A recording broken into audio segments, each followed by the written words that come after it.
Aqui estamos juntos, mais uma vez eu quero lhe agradecer por participar conosco aqui do Convite à Vida, um programa da Igreja Batista Itacoruçá, na Tijuca, Rio de Janeiro. Eu começo com uma perguntinha para você. Já viu todos os nossos programas? Ou você perdeu um ou mais de um? A boa notícia é que você não precisa se preocupar.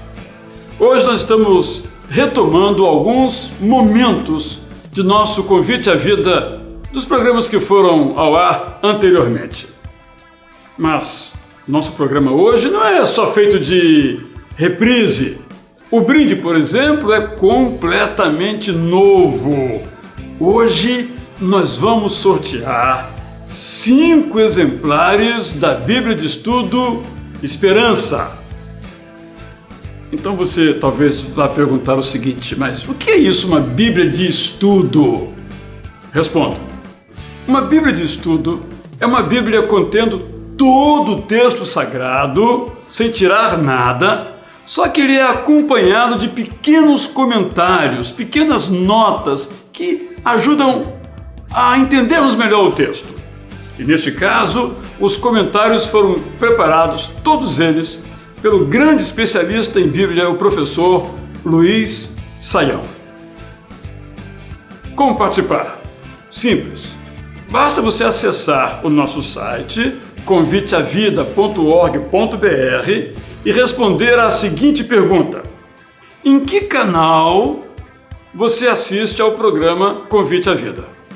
É só responder a isso entrando em nosso site conviteavida.org.br.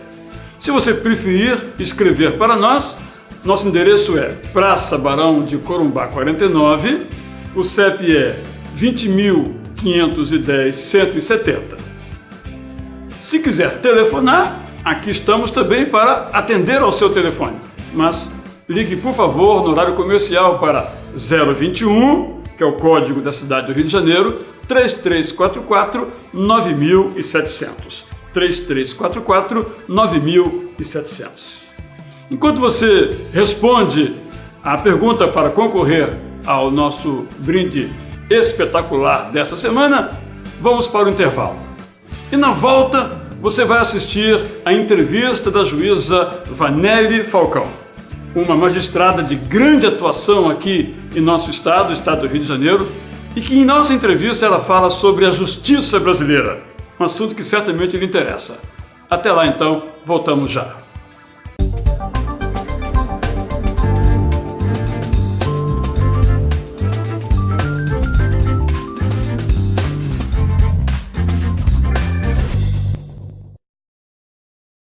Oferecimento: Colégio Batista Xepa, desde 1908, educando com amor. E Seminário Teológico Batista do Sul do Brasil, mais de 100 anos formando líderes.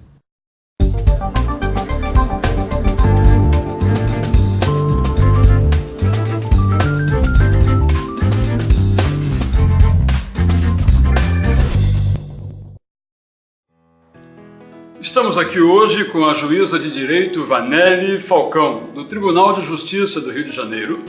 Ela atua como titular na comarca de Rio Claro, no interior do estado do Rio de Janeiro, e também juíza eleitoral. Uma pessoa muito preparada, professora de direito penal, e certamente eu e você vamos aprender muito, muito mesmo com ela. Vanelli, como você se tornou juíza? Sempre sonhou em ser juíza? Está feliz em ser juíza de direito?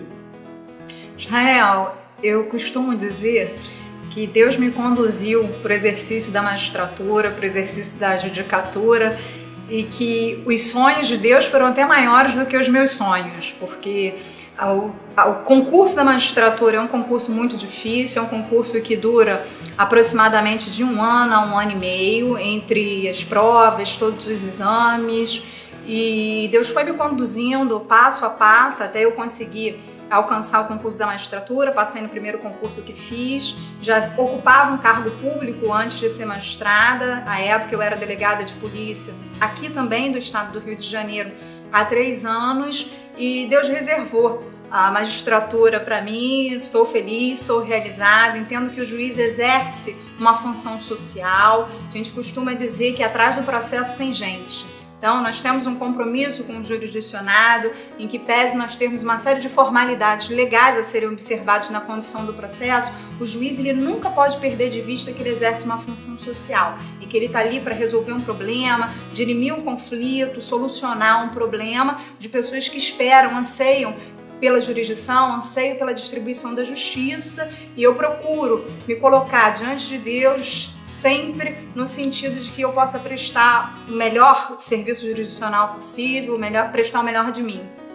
O juiz, ele gosta de um conceito bom na sociedade. Mas apesar disto, sobra assim uma dúvida. E a dúvida é a seguinte: o juiz tem 2 meses de férias. O juiz trabalha muito ou trabalha pouco? Jael, o juiz trabalha muito.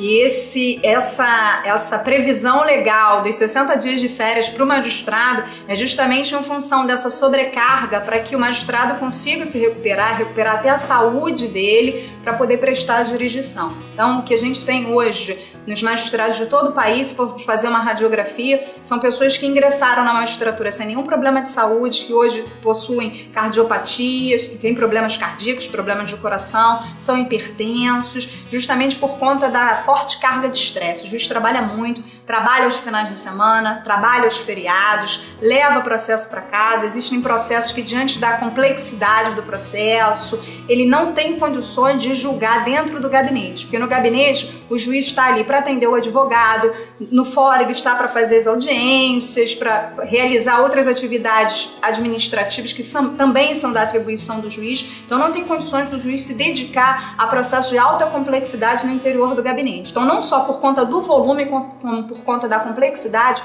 o juiz acaba sendo obrigado a levar muito processo para casa.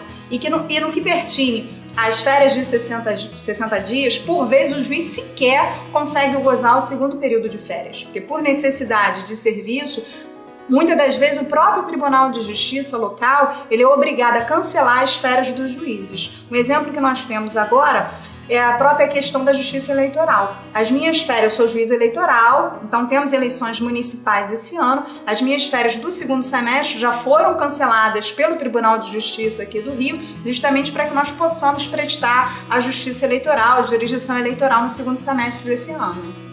Isso ficou bem clara a sua resposta, mas ainda assim a população acha que a justiça é lenta. Eu soube de um caso, por exemplo, em Búzios, que uma questão demorou mais de 50 anos para ser julgada. Era uma questão patrimonial, de herança, e várias pessoas já morreram e não receberam o benefício. Uma pessoa, quando entra na justiça trabalhista, por exemplo, às vezes demora 10, 12, 15 anos para receber o seu direito. Afinal, a justiça é lenta ou não? Israel, muitas das vezes, essa lentidão que é imputada à justiça, ao poder judiciário de uma maneira geral, ele não necessariamente é do poder judiciário. Então, muitas das vezes o processo ele se arrasta ao longo de muitos anos, se tem uma morosidade processual muito grande por inércia, por desígnio das próprias partes. Então, às vezes, o juiz fixa um prazo para que a parte cumpra uma determinada medida e a parte não cumpre naquele prazo. A lei fixa prazos também para que sejam estabelecidas algumas medidas, para que seja dado andamento ao processo e a parte não cumpre. Por vezes, o processo chega aí para o arquivo sequer sem ser sentenciado por abandono das partes. Outras vezes nós temos, por exemplo, a figura de alguma das partes tumultuando, protelando o feito, entrando com determinados expedientes no processo, reiteradas petições para tumultuar o feito, justamente para que o processo atrase, para que o processo demore. Na maioria das vezes quem tem interesse em fazer isso é o réu, porque o réu não quer, casuisticamente, né? Caso a caso, estou falando em linhas gerais. O réu não quer que o processo chegue ao seu termo, chegue ao final, num tempo célere, num tempo rápido, ágil. Aliada a isso, nós temos também a questão de inúmeros recursos no nosso sistema processual que permitem esses expedientes que acabam alongando mais o término do processo. Independentemente disso, a Justiça tem feito a meia-culpa dela. Recentemente, o Conselho Nacional de Justiça estabeleceu uma série de metas para que os processos mais antigos fossem julgados, os juízes têm feito mutirão, então temos procurado fazer a nossa parte, mas a população, os advogados, todas as pessoas que integram essa organização, que são ali colaboradores no processo, o advogado, o defensor público, o Ministério Público, todas as pessoas envolvidas com o processo também precisam colaborar para que nós possamos prestar jurisdição de forma célere e ágil. A resposta foi clara, mas há algo ainda na boca do povo. O povo diz o seguinte: justiça não é para todos no Brasil. Justiça para o rico e cadeia para o pobre. A justiça brasileira é justa?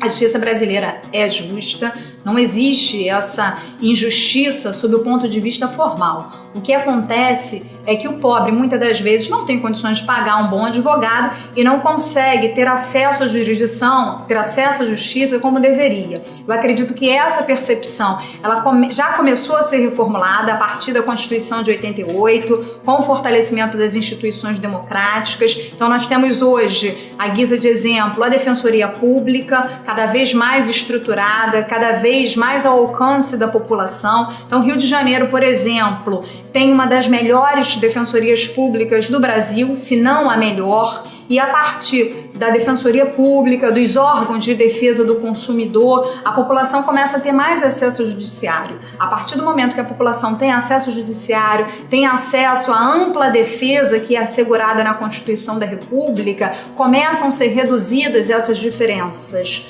Agora vamos mudar um pouquinho o foco, vamos falar das famílias. Você é mãe, você é juíza, você é cristã, e às vezes a gente tem percebido que há uma certa pressão por alguns grupos que parecem prevalecer. A ideia, por exemplo, da união homoafetiva como sendo legalizada, o casamento entre pessoas do mesmo sexo. Como é que você, como cristã, como mãe, tendo alguns princípios e a legislação ou a interpretação da legislação acabam contrariando esses princípios, como é que você julga? Você se considera impedida ou segue em frente na sua ação?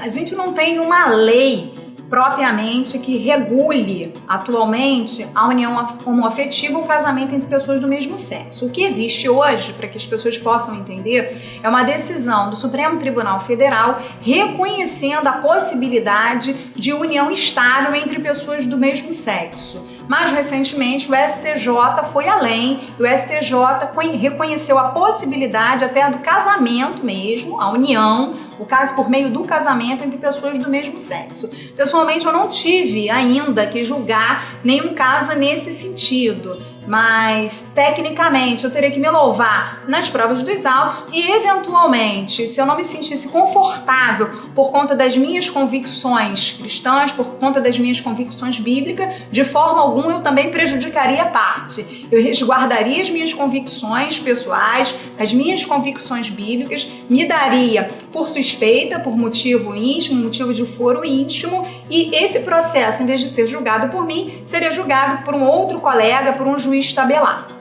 Que é o que a gente chama, no caso, tabelamento, para que as pessoas entendam, é quando um juiz está impedido ou suspeito, existe um tabelamento feito pela Lei de Organização Judiciária Local, para que nos impedimentos ou suspeições daquele magistrado, um outro magistrado possa julgar aquele processo que originariamente seria julgado pelo magistrado suspeito ou impedido, para que a parte não seja prejudicada e para que seja assegurada a imparcialidade que deve ser preservada no processo judicial. Isso talvez se aplique também à questão do aborto. Parece que a legislação brasileira em relação ao aborto é muito boa. Ainda assim, há uma pressão grande para que outras variáveis sejam acrescentadas, outras possibilidades sejam acrescentadas em relação à mulher que tem um bebê que não o deseja. Você entende que, de fato, a mulher tem o direito de abortar, que ela tem a última palavra em relação a esse assunto? Israel, nesse aspecto, tanto a Bíblia, quanto o nosso ordenamento jurídico vigente, quanto a Constituição da República, que é a lei maior, que é o fundamento de validade de todas as legislações infraconstitucionais, no caso, o Código Penal, que eu vou falar mais adiante, entendem que o direito à vida é inviolável, é irrenunciável, é indisponível. Eu não posso dispor do meu direito à vida. Isso não sou eu, Vanelli, enquanto cristã, que penso isso, né? Repetindo aí os valores bíblicos, os valores cristãos. A própria Constituição da República consagra a inviolabilidade da vida. Então, por conta disso, eu não entendo que a mulher tem direito ao próprio corpo. A mulher só poderia abortar nas hipóteses previstas em lei. Atualmente, o artigo 128 do Código Penal, ele estabelece 2 hipóteses. Quais são elas? A primeira, quando não há nenhum outro meio de salvar a vida da gestante, o chamado aborto necessário ou aborto terapêutico. Então, o médico escolhe entre sacrificar a vida da gestante e a vida do feto. Então, prevalece a vida da mãe, se prepondera a vida da gestante como valor maior e se sacrifica o feto. A outra hipótese, a segunda hipótese, é no caso da gravidez resultante de estupro. O que significa isso? Nessas hipóteses, a mulher que foi vítima de estupro, que teve uma gravidez não consentida, porque foi abusada sexualmente, ela tem o direito de interromper a gestação, de interromper a gravidez, é claro, sempre precedido de autorização judicial. Com a reforma do Código Penal, o que se pretende é ampliar essas possibilidades, como você bem colocou. Então, teríamos a possibilidade do aborto, no caso dos fetos anencéfalos, da anencefalia, que é o caso em que há uma má formação do tubo neural. Então, nesses casos, diante da baixa expectativa de vida, da baixa possibilidade de sobrevida, haveria possibilidade já de forma legalizada, não como aconteceu recentemente, com a decisão do Supremo Tribunal Federal, que reconheceu essa possibilidade, mas foi apenas uma interpretação do Código Penal, juntamente com a Constituição, e entendeu pela possibilidade da interrupção nos casos de anencefalia. Então, com a reforma do Código Penal, essas hipóteses que eu falei anteriormente, elas serão, se for aprovado o texto na forma como isso se encontra, serão ampliados para abarcar mais outras 3 hipóteses. Que hipóteses seriam essas? A hipótese do feto com anencefalia, ou seja, aquele feto que, em virtude de uma má formação no tubo neural, ele teria, depois que tivesse vida, que viesse, a vida depois de nascido, ele teria uma baixa possibilidade de sobrevida, uma expectativa de vida muito pequena. Então, nesses casos, seria permitida a autorização seria permitida a interrupção da gravidez, desde que 2 médicos subscrevessem esse atestado confirmando essa hipótese. A outra hipótese, dentro deste mesmo inciso, do mesmo dispositivo, seria no caso dos fetos que ostentassem alguma enfermidade incurável, uma doença incurável que, por exemplo, faria com que essa criança tivesse uma vida vegetativa, uma vida dependente de terceiros, não teria uma autonomia depois da vida adulta. Então, nesses casos, haveria também a possibilidade de interrupção da gravidez. E uma outra hipótese, a última hipótese, que acredito que seja a mais polêmica, diz respeito à possibilidade da gestante, até a 12ª semana de gestação, ter o direito de interromper a gestação, e aí logo não seria o crime de aborto, não cometeria o crime de aborto, desde que ela não ostentasse condição psicológica para arcar com a maternidade. Então, é claro que todas essas hipóteses que eu estou falando precederiam de laudo médico, perícia médica, para que o juiz, louvando-se, se baseando nesses atestados médicos, nesses laudos médicos, pudesse estar interrompendo a gravidez ou não. Valendo sempre ressalvar que esses abortamentos, essas interrupções da gravidez, elas não escapariam à apreciação do judiciário. Elas terão que ser, caso aprovado, da mesma forma como é feito hoje. Depende de autorização judicial para que seja feita a interrupção da gravidez de forma legal e daí não configure o crime de aborto previsto no Código Penal. Juiz perde o sono? O que é que tira o sono de um juiz? Literalmente, o que tira o sono de um juiz é o volume de processos para serem decididos e sentenciados. Eu mesmo já por diversas vezes já virei a madrugada sentenciando, decidindo processos, já acordei de madrugada sem conseguir dormir pensando nos processos, sobretudo em se tratando de processos de réus presos. que existe um prazo para ser concluída a instrução do processo, para ser concluído o processo em si, para ser sentenciado, e quando há esse excesso de prazo, a consequência do excesso de prazo é exatamente o relaxamento da prisão por conta da ilegalidade do excesso de prazo, que é uma coisa que o juiz costumeiramente procura evitar ao máximo para que não aconteça e a jurisdição seja prestada. Cornélia, poderíamos aqui continuar por muito mais tempo conversando, tratando de outros assuntos. Quero lhe agradecer e esperar que você possa voltar aqui para falarmos, por exemplo, na área do direito penal, que é a sua paixão, do direito eleitoral, que você também tem atuação nisso. Quero então agradecer e já solicitar o seu retorno aqui ao nosso convite à vida. Muito obrigado. Muito obrigada. Eu é que agradeço o convite. Espero que eu tenha podido colaborar, contribuir de alguma forma para que as dúvidas da população possam ter sido aclaradas e terem uma imagem mais realista do Poder Judiciário, do exercício da magistratura. Da mesma forma, eu gostaria de deixar bem claro para todas aquelas pessoas que estiverem nos assistindo que a magistratura brasileira tem procurado se empenhar ao máximo através da realização de mutirões, através de esforços conjuntos para poder julgar o maior número de processos num tempo menor possível, num período menor, e dessa forma está prestando a melhor jurisdição possível para que seja assegurada a duração razoável do processo, tornando efetivo um princípio que já se encontra esculpido, já se encontra garantido na Constituição da República. Quanto a cada um de nós, acho que é muito importante, pensando em justiça, que levamos em conta dois aspectos muito valiosos, que não são meus. Foram ensinados por Jesus dois princípios. O primeiro é o seguinte: aquilo que você quer que os outros façam a você, faça você aos outros.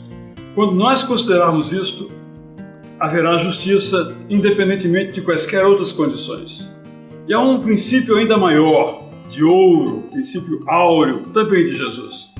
Ame ao seu próximo como se amasse a você mesmo.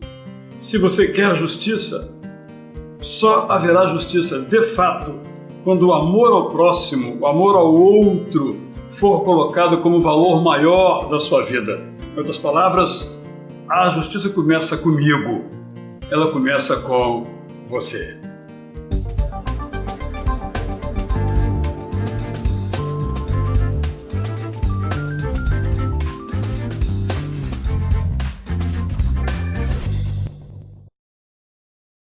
Oferecimento: Colégio Batista Xepa, desde 1908, educando com amor. E Seminário Teológico Batista do Sul do Brasil, mais de 100 anos formando líderes.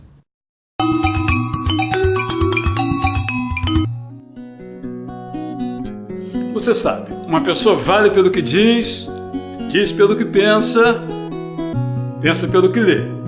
Por isso, nosso programa Convite à Vida sempre fala de livros. Bons livros, para você ler, para sua família ler. Hoje estou com um que é o livro dos livros. Estou com a Bíblia. No caso, uma edição muito especial. É a Bíblia de Estudo Esperança.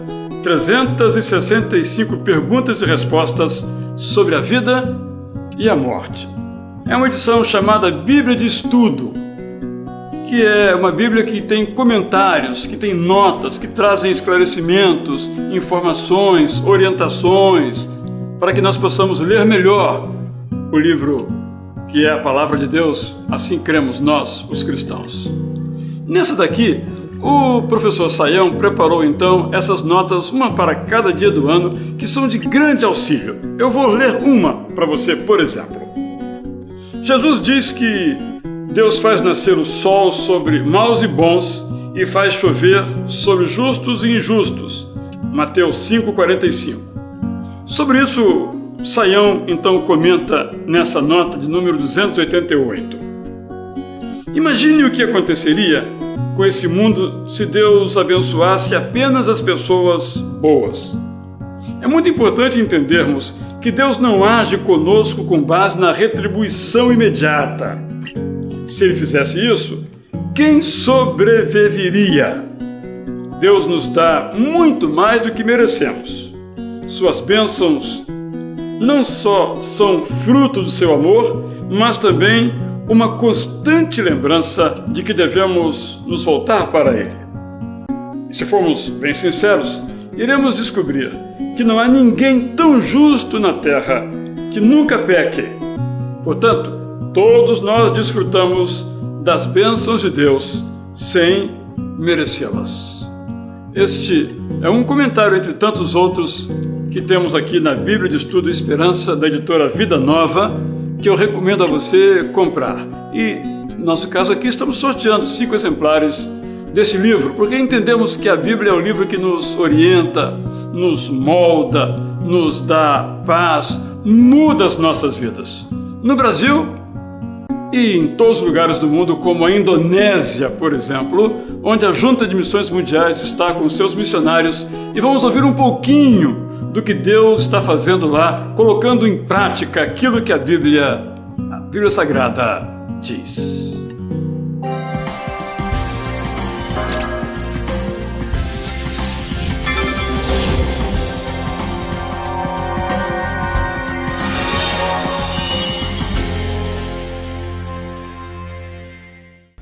Qual é a coisa mais importante da sua vida? Certamente, pregar o Evangelho tem muito a ver com as coisas importantes da nossa vida. Para o apóstolo Paulo, o que mais importava era pregar o Evangelho. E para nós? Ser discípulo de Jesus e fazer discípulo de Jesus deve ocupar nossa mente e coração, se tornando um estilo de vida, em qualquer lugar que estejamos. Somente uma sociedade transformada poderá viver um reino de paz, justiça e amor. Jesus é a resposta a todos os anseios do homem. Esteja ele numa mega cidade como São Paulo ou Nova York, esteja ele desfrutando do que há de melhor da riqueza e da tecnologia, ou vivendo numa distante vila do interior da Índia. O desejo ardente do coração humano por um contato espiritual sempre existiu e continuará existindo. Prova disso são os dados apontados no Boletim Internacional de Pesquisa Missionária, que divulga informações sobre a Igreja no mundo.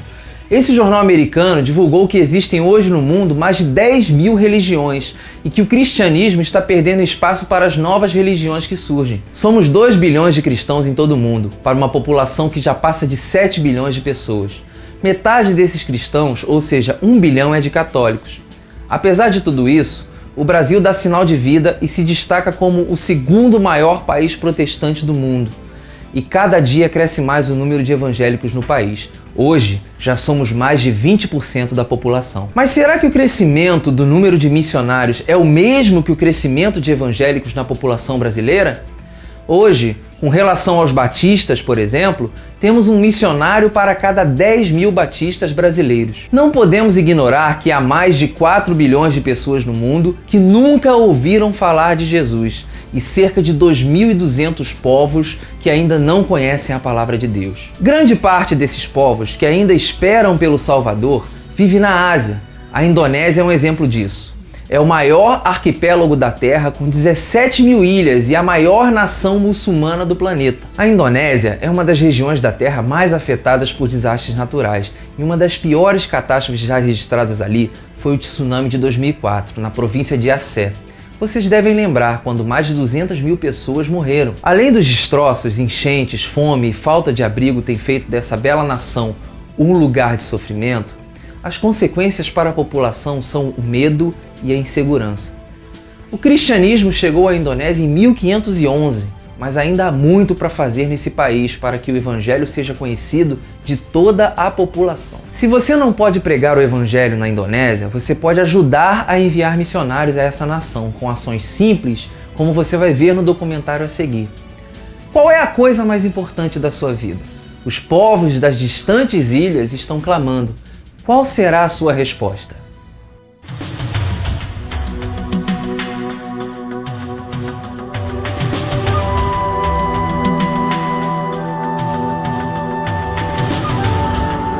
A Indonésia fica no sudeste da Ásia e é o maior arquipélago da Terra, com 17 mil ilhas.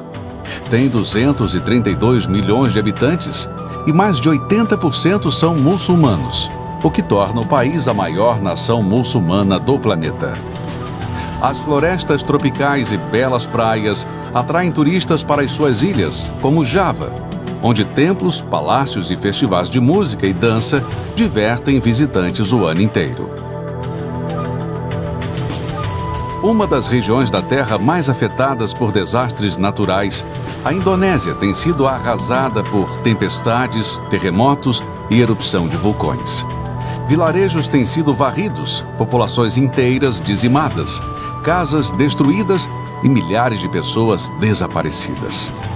Uma das piores catástrofes já registradas foi o tsunami de 2004 na província de Aceh, quando mais de 200 mil pessoas morreram. Em 2006, um terremoto e um tsunami matou mais de 6 mil pessoas e deixaram sem casa quase 2 milhões de indonésios. Destroços, gases tóxicos, cinzas vulcânicas, enchentes, fome, falta de abrigo tem feito dessa bela nação um lugar de sofrimento. Pobreza, terrorismo, corrupção e violações de direitos humanos são também graves problemas que o governo tenta resolver. As consequências para a população são medo e insegurança. O cristianismo chegou à Indonésia em 1511. A Constituição reconhece a liberdade religiosa. Igrejas podem ser edificadas, mas o trabalho missionário estrangeiro é controlado. Hoje, há uma forte pressão para que a lei islâmica seja implementada no país. Conflitos entre grupos religiosos extremistas são frequentes na Indonésia. Os confrontos já deixaram milhares de mortos e deslocados. Igrejas cristãs foram incendiadas e saqueadas, pessoas linchadas, degoladas, mortas. A intolerância é cada vez maior com as pessoas que abandonam o islamismo por outra religião. A Igreja de Cristo passa por grande sofrimento. Muitos creem em Jesus, mas não aguentam permanecer nem 3 anos. Eles perdem os amigos, o que torna difícil compartilhar o Evangelho. Eu mesma não tenho um relacionamento com minha família toda. É como se houvesse quebrado o vínculo. Nos falamos, mas parece que somos distantes. Nos vemos apenas no jejum do Ramadã e em ocasiões sociais de fachada. A Indonésia é a nação das muitas ilhas, muitas culturas, muitos povos e etnias, muita gente que aguarda a salvação em Cristo. Não tenham medo de vir. Mesmo a Indonésia sendo a maior nação muçulmana do mundo, não é uma nação difícil. Aqui há muitos sedentos da palavra de Deus. Se você não pode ir, pode ajudar a enviar missionários à Indonésia com ações simples, como orar ou sustentar financeiramente o missionário e seu projeto. A partir de R$20 mensais ou dando uma oferta específica, você estará abençoando essa sofrida nação que precisa de Jesus. Os povos das distantes ilhas estão clamando. Qual será a sua resposta? Pois o seu poder alcançará os lugares mais distantes do mundo, e ele trará a paz. Miqueias 5, 4 e 5.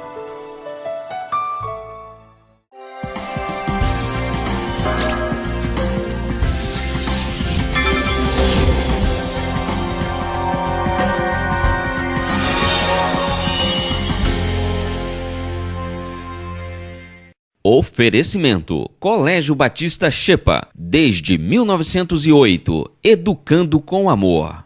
E Seminário Teológico Batista do Sul do Brasil, mais de 100 anos formando líderes.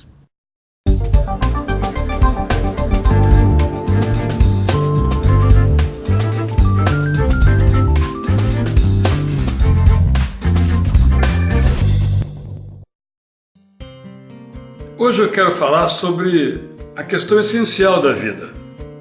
A pergunta é a seguinte: qual é a coisa mais importante da sua vida? Qual é a coisa mais importante da minha vida? Eu ouvi uma vez uma frase que me tocou muito, de um libanês, um embaixador, chamado Charles Malik. Eu vou ler essa frase porque eu acho que é uma frase tocante. Talvez você ache um pouco exagerada, mas é uma frase tocante. Ouça, por favor. Jesus Cristo é o meu Senhor e Deus e Salvador e minha canção, dia e noite.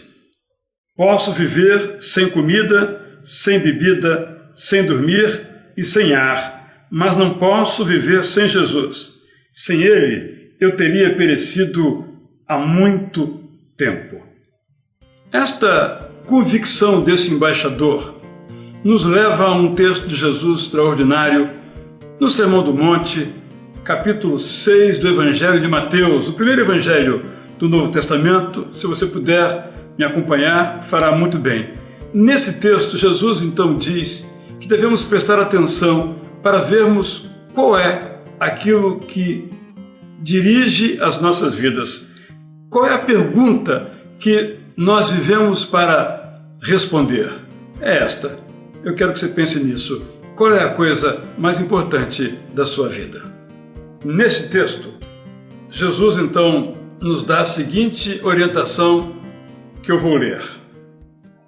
Não acumulem para vocês tesouros na terra, onde a traça e a ferrugem destroem, e onde os ladrões arrombam e furtam. Mas acumulem para vocês tesouros nos céus, onde a traça e a ferrugem não destroem, e onde os ladrões não arrombam nem furtam. Pois onde estiver o seu tesouro, aí também estará o seu coração. Jesus não é contra ganhar dinheiro. O que ele mostra é que ganhar dinheiro não pode ser o objetivo da nossa vida. O que ele procura nos mostrar é que é uma ilusão de nossa parte achar que o dinheiro explica a nossa vida, nos traga, na linguagem popular, a felicidade. O que ele procura mostrar é que os nossos valores devem estar firmados em coisas que permanecem, porque o dinheiro se destrói. Um plano governamental. Vejamos o caso da Grécia. Quantos tinham dinheiro agora e agora não tem nada? Aqueles então que colocaram as suas vidas sobre o dinheiro, por mais volumoso que seja o seu tanto, como estão agora? É isso que Jesus Cristo nos ensina, a não colocarmos a razão de ser de nossa vida no dinheiro ou em qualquer outra coisa. Os olhos são a candeia do corpo. Se os seus olhos forem bons, todo o seu corpo será cheio de luz. Mas se os seus olhos forem maus, todo o seu corpo será cheio de trevas. Portanto, se a luz que está dentro de você são trevas, que tremendas trevas são! Nesta passagem, Jesus nos fala sobre as luzes da nossa vida. Jesus nos mostra bem claramente que o que está dentro de nós, em algum momento, vai para fora de nós. Por isso, a pergunta central é esta: quem somos nós? Não aquilo que nós queremos parecer que sejamos, mas quem somos nós? Porque tudo vem a público, tudo vem para a claridade, porque as candeias ou os olhos são aquelas que nos iluminam e projetam aquilo que nós somos para fora de nós. É isso que as pessoas verão que nós somos. Jesus, na verdade, nesta passagem, está nos ensinando a não sermos ingênuos. Ouçamos o que ele diz. Ninguém pode servir a dois senhores, pois odiará um e amará o outro, ou se dedicará a um e desprezará o outro. Vocês não podem servir a Deus e ao dinheiro. Vejamos o caso, por exemplo, de um cartão de crédito. Um cartão de crédito nos oferece, como diz o nome, crédito. Mas você tem a ilusão que no final do mês, no dia do vencimento da fatura, não virá a cobrança? Você tem a ilusão de que não precisará pagar aquilo que você adquiriu usando um cartão? Quem então tem a sua vida centrada no dinheiro, sabe que o dinheiro vai cobrar um alto preço. Eu me lembro de uma imagem que eu nunca me esquecerei. Na época, o homem mais rico do mundo se chamava John Paul Getty. E a mesa da sua casa era enorme. E a imagem, a foto era de John Paul Getty almoçando sozinho naquela mesa gigantesca. E o tamanho daquela mesa só mostrou a sua solidão. E a sua solidão só mostrou que colocar toda a razão de nossa vida no dinheiro ou em qualquer outra coisa não vale realmente a pena, porque estaremos, na hora que importa, estaremos sozinhos. Portanto, eu lhes digo, não se preocupem com sua própria vida quanto ao que comer ou beber, nem com seu próprio corpo quanto ao que vestir. Não é a vida mais importante que a comida e o corpo mais importante que a roupa? Observem as aves do céu. Não semeiam, nem colhem, nem armazenam em celeiros. Contudo, o Pai Celestial as alimenta. Não têm vocês muito mais valor do que elas? Quem de vocês, por mais que se preocupe, pode acrescentar uma hora que seja a sua vida? Por que vocês se preocupam com roupas? Vejam como crescem os lírios do campo. Não trabalham, nem tecem. Contudo, eu lhes digo que nem Salomão, em todo o seu esplendor, vestiu-se como um deles. Se Deus veste assim a erva do campo que hoje existe e amanhã é lançada ao fogo, não vestirá muito mais a vocês, homens de pequena fé? Portanto, não se preocupem dizendo que vamos comer, ou que vamos beber, ou que vamos vestir, pois os pagãos é que correm atrás dessas coisas, mas o Pai Celestial sabe que vocês precisam delas. Esse texto nos fala sobre confiança. Não está dizendo que devemos cruzar os braços e não trabalhar. Não está dizendo que devemos nos assentar e esperar que as coisas venham de algum lugar inexplicavelmente. Não é isso. O texto está dizendo que enquanto trabalhamos, devemos confiar em Deus. Porque se Deus é o nosso tesouro, nós saberemos que Ele jamais, em nenhuma circunstância, vai falhar conosco. O que Jesus nos pede é para colocarmos o centro de nossas vidas em Deus. O que Ele espera de nós é que nós tenhamos a Deus como primeiro nas nossas vidas, sem ansiedade. E não me refiro aqui à ansiedade no sentido médico, psiquiátrico, psicológico da palavra, que é uma enfermidade e deve ser tratada.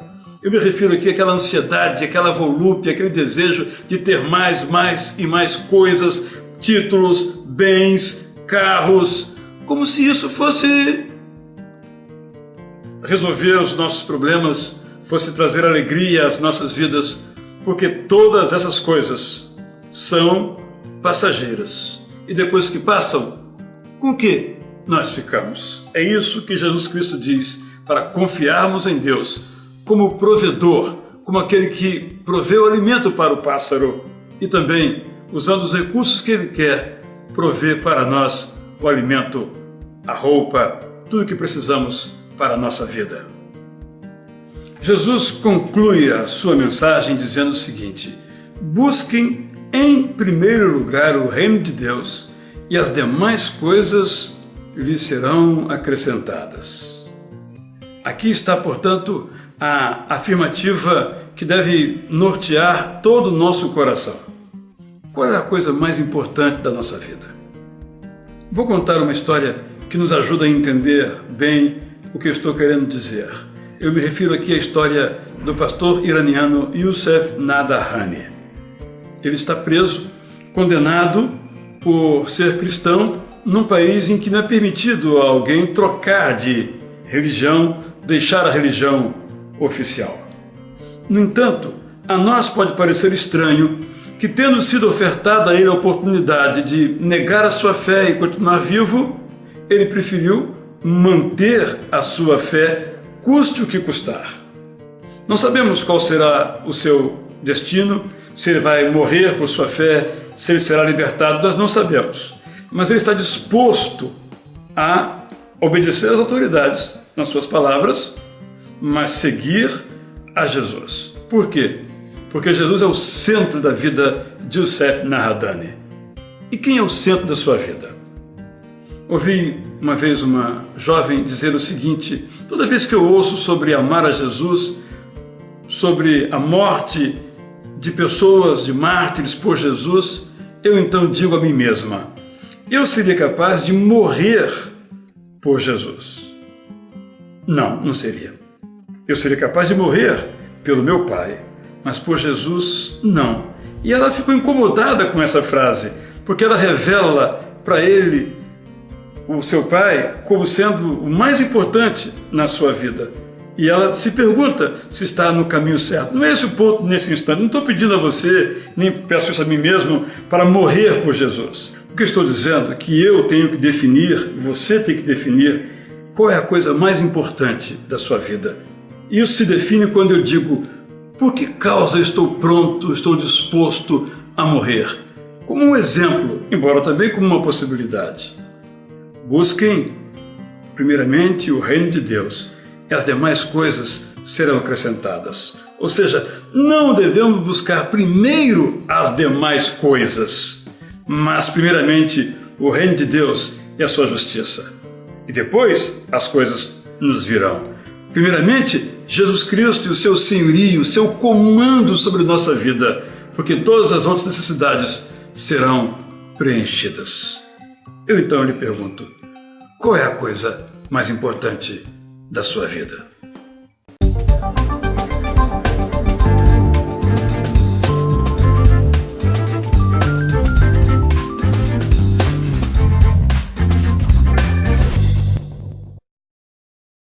Oferecimento: Colégio Batista Xepa, desde 1908, educando com amor. E Seminário Teológico Batista do Sul do Brasil, mais de 100 anos formando líderes.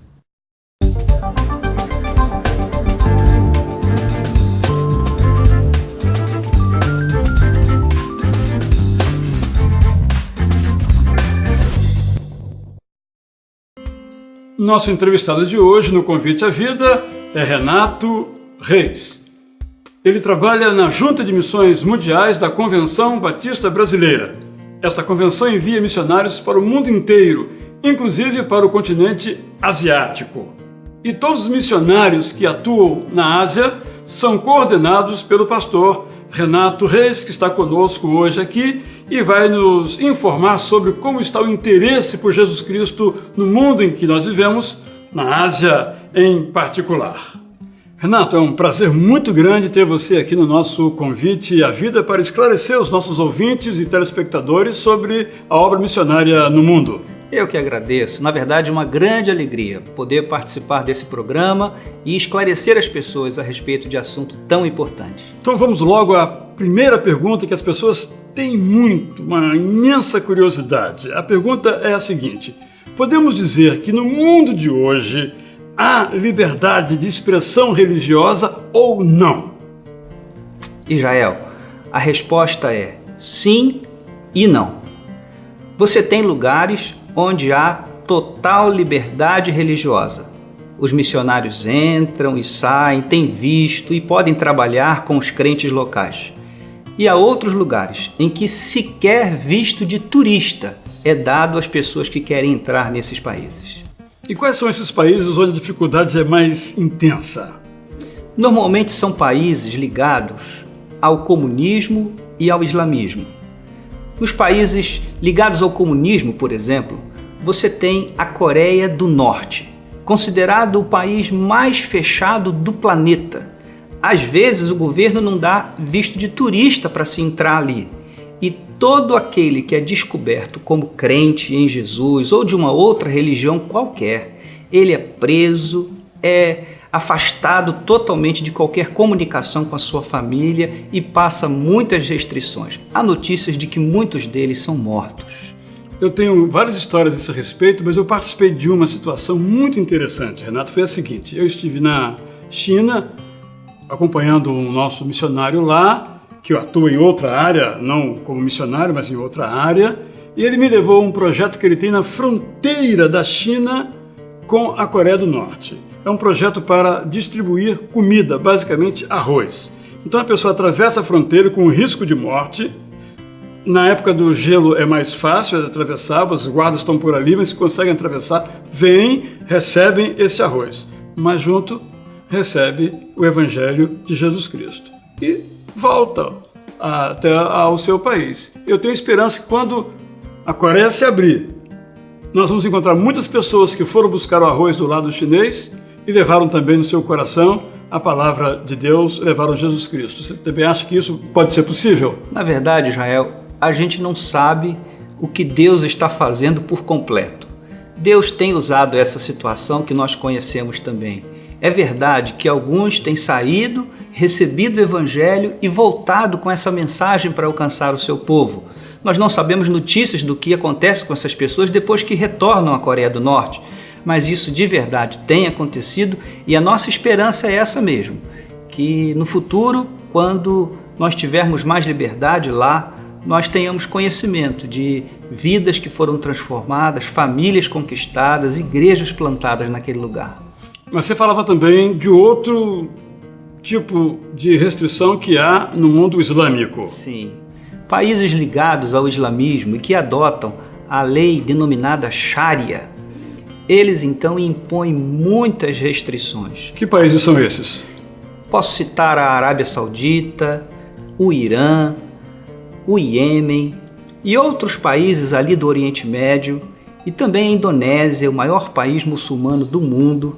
Nestes países, qualquer pessoa que queira abandonar a religião islâmica vai sofrer muita perseguição por parte de sua família e das autoridades locais também. Agora, você acha que isso impede o interesse por Jesus Cristo? Você acha que há latente no mundo, embora secreto, escondido, o interesse por Jesus Cristo, por conhecer um pouco mais de Jesus Cristo, ou essas políticas já conseguiram eliminar esse interesse? Pastor, isso é muito interessante. Exatamente nesses lugares, a gente ouve falar de histórias de pessoas que estão sedentas por encontrarem alguém que possa falar a elas do amor de Deus, de Cristo, da palavra do Senhor. A gente tem histórias, por exemplo, de uma pessoa que saiu do Tibete, caminhou horas até chegar a um hospital numa cidade muito distante de onde ela vivia para tratar de um filho. E lá ela conheceu o amor de Deus e conseguiu levar de volta para sua comunidade, lá nas montanhas do Tibete. São histórias que impressionam a gente, de gente que não tem acesso ao Evangelho, mas quando encontram alguém do Ocidente, um cristão, elas perguntam, estão carentes de ouvir do amor de Deus. Em que país você nota-se um interesse mais vivo, mais forte por Jesus Cristo ao redor do mundo? Olha, eu ouço falar muito da China. A China tem sido alvo do amor de Deus e da obra do Espírito Santo de uma maneira impressionante nesses últimos anos. Nós temos notícias que todos os dias ali se convertem 20 mil pessoas. São pessoas que se convertem e se congregam nas igrejas chamadas subterrâneas, mas Deus tem agido nesse lugar e em outros também. Há pessoas interessadas, sedentas, e Deus tem dado resposta a essas pessoas. Apesar das restrições? Apesar das restrições, sim. Você teme que esse tipo de política restritiva possa chegar ao nosso querido Brasil? Eu temo, sim. Isso tem acontecido em países em que a gente nunca imaginou. O irmão mencionou a Inglaterra, mas isso tem acontecido na França, isso tem acontecido em outros países da Europa. E é realmente preocupante. Devemos orar para que isso não entre no Brasil e nos impeça daqui e daqui para o mundo pregar o Evangelho. Agora, Renato, eu vou fazer uma pergunta bem pessoal. Quem é Jesus para você, para o Renato Reis, para o pastor Renato? Quem é Jesus? Jesus, Israel, é o Salvador da minha vida. É o Filho de Deus que foi enviado e revelado a mim de uma maneira muito especial na minha infância. Eu tenho conhecido a Jesus pessoalmente. Ele tem me dado um propósito de vida. Eu creio que Cristo é a solução para todas as pessoas carentes de paz. Cristo é a paz que liberta e deve ser anunciada para o mundo inteiro. Obrigado, Renato, por sua participação aqui no nosso Convite à Vida. Eu que agradeço a oportunidade de compartilhar assunto tão importante com vocês. Obrigado. Eu estive então aqui com o pastor Renato Reis, que coordena os missionários que atuam pela Convenção Batista Brasileira no continente asiático. Espero que você tenha gostado e se interessado a cooperar, a orar, a participar da obra missionária dos batistas no Brasil e no mundo, porque este é o nosso objetivo.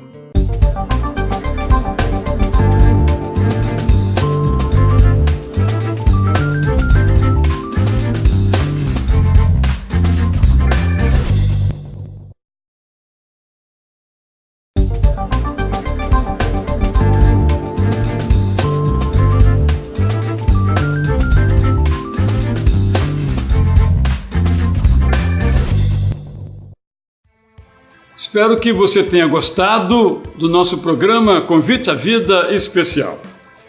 Lembro mais uma vez o sorteio da semana. Nós estamos sorteando 5 exemplares da Bíblia de Estudo Esperança. E para concorrer, você sabe, é muito fácil. Entre agora no nosso site conviteavida.org.br e responda a seguinte pergunta: em que canal você assiste ao programa Convite à Vida? Você vai dizer, isso nem é uma pergunta, de fato, é só uma oportunidade de fazer o sorteio e você poder concorrer a um exemplar dessa Bíblia Esperança. Talvez você ache melhor pegar um papel, uma caneta e escrever para nós. Então, o endereço eu dou agora para você mais uma vez. Programa Convite à Vida, Praça Barão de Corumbá 49, o CEP é 20.510-170. Se você não quiser escrever, não quiser entrar no site e quiser telefonar, disque para 021, que é o código do Rio de Janeiro, e o telefone é 3344-9700. Vamos então ficando por aqui e vamos preparar para você então um novo Convite à Vida, totalmente com ideias e entrevistas que você não viu ainda. Para você então, espero que agora repousem sobre a sua vida, da sua família, o amor generoso de Deus o Pai, a graça maravilhosa de Jesus Cristo, Filho, e a comunhão do Espírito Santo. Até o nosso próximo programa. Até lá.